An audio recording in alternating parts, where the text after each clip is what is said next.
Welcome back to Director's Choice. Today we're going to talk about a Pixar classic that eased a generation into the superhero genre. It's none other than The Incredibles. When it came out back in 2004, it was an instant hit, and it had something for kids and adults and was the perfect mix of action, adventure, and comedy. Honey,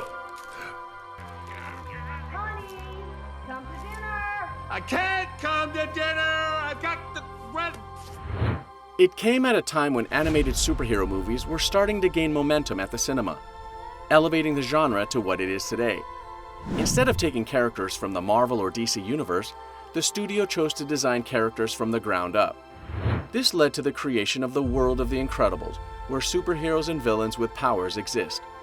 In today's episode of Director's Choice, we're going to be drawing similarities between the world of The Incredibles and another animated world.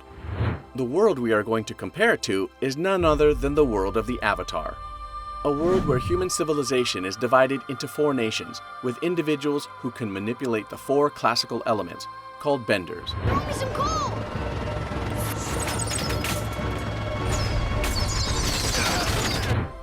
It may sound weird to compare these franchises since they feel like they don't belong in the same era. It might sound like a stretch to some, but we are going to point out some unique similarities that prove that they aren't so different after all. Mr. Incredible, we need your help.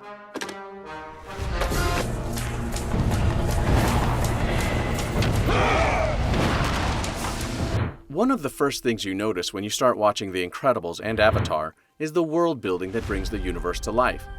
This is done using backstories and elaborate histories. In the case of The Incredibles, this is done by showing viewers the glory days of Mr. Incredible and Elastigirl, solving crimes and saving the day. Avenue.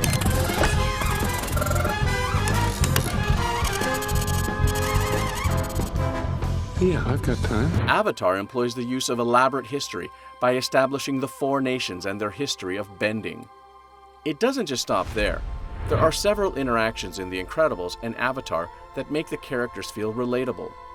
One world-building similarity between the 2 franchises is the fact that there are ordinary humans who live in a world filled with super beings. Certainly, ma'am, but I suggest you stand clear. There could be trouble. No, he's quite tight.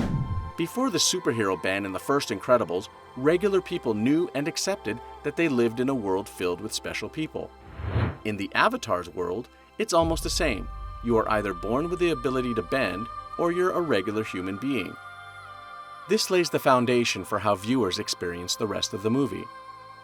This is where things start to look really familiar. It's just a cloud.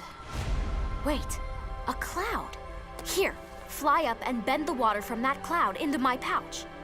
In both worlds, there are gifted characters with special abilities, and there are mundane humans like you and I. We are going to focus on the characters with special powers, or benders. The most obvious character to talk about would be Frozone, since he has the power to create ice and manipulate it as he pleases. His powers are similar to waterbenders, since they can freely move water and freeze it, just like Frozone. If you'd like, you could say Frozone is a waterbender that strictly deals with ice. Dehydra is another example of this. She was introduced in The Incredibles 2 as a superhero with the ability to control sand. She can change its composition to make it rigid, and also alter its shape exactly like her earth-bending counterparts. To stand in place of firebenders, we have Phryonic from the Incredibles universe. His power and abilities are just like standard firebenders who like to burn things to the ground just for the fun of it. Macro Burst is the closest thing we have in the Incredibles universe to airbenders. His ability allows him to generate winds, using it to achieve various effects, just like the Air Nomads. The list goes on, and there are several characters with powers that are indistinguishable from those displayed by benders. For every elemental power present in the Avatar series, there is one that mirrors that in the Incredibles universe. Even rare abilities like metal or lava bending can be matched to the powers of other characters in the Incredibles universe. Is that Elastigirl?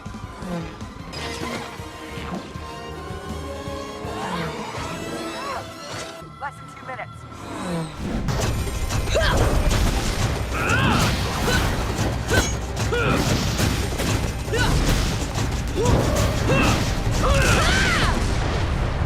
One of the greatest strengths of the Avatar and the Incredibles franchise is the awesome fight scenes in the shows.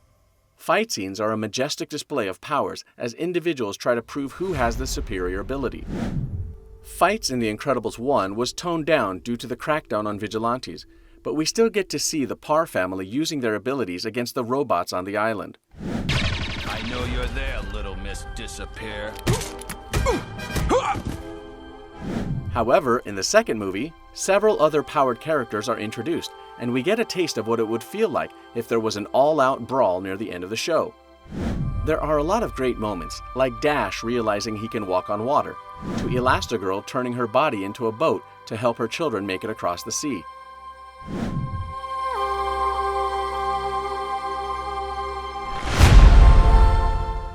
Just like The Incredibles, The Last Airbender and The Legend of Korra have beautiful fight scenes that will have you asking for more. It is always filled with diverse moves and styles. You can expect to see something new in each fight. Sometimes the fights feel like choreographed dances between two characters. One fight that fans will always remember is the battle between Zuko and Azula in The Last Airbender. The sibling rivalry that exists in the show is mirrored by that of Dash and Violet in The Incredibles.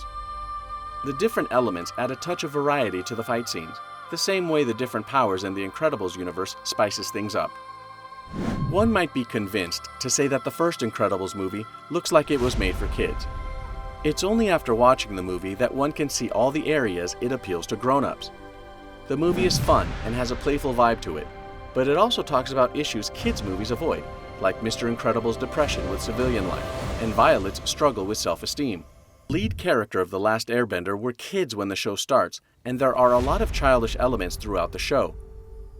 Several shows have tried unsuccessfully to incorporate something for adults and kids. The Incredibles and The Last Airbender did this exceptionally, without making it feel forced. Some might say they both succeed at this because their ideas on the characters and powers have things in common. In The Last Airbender and The Legend of Korra, the avatars take a central position as the only ones with the ability to bend all four elements. In a world full of benders, a trained avatar will be a problem for anyone to take head-on.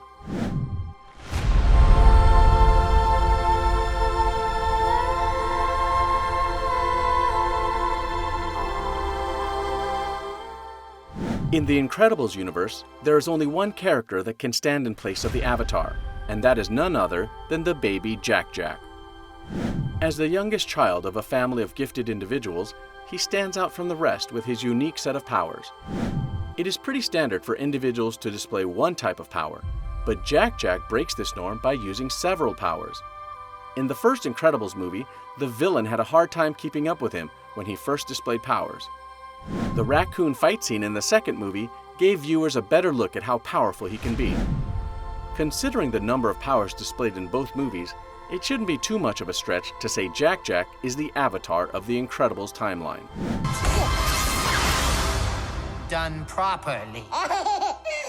The Avatar and The Incredibles were great shows with amazing powers and a cool story. The Incredibles and The Avatar may look like shows from different eras, but they share some common distinct elements that can't be shaken off. After exploring their similarities present in both shows, it won't be too far-fetched to say they belong in the same universe. Tony, this is my mom. Pleased to meet you. This is my dad. Oh, we've met. This is embarrassing. Show, I'm show. My little brother Dash. And the baby is Jack. Thanks for humoring our theory on why The Incredibles and The Avatar share the same universe. If you think there are similarities between the two shows we didn't talk about, let us know in the comments below. Take a look at this other recent clip by Director's Choice, and make sure to subscribe and ring the bell to be notified of our latest videos. Till next time!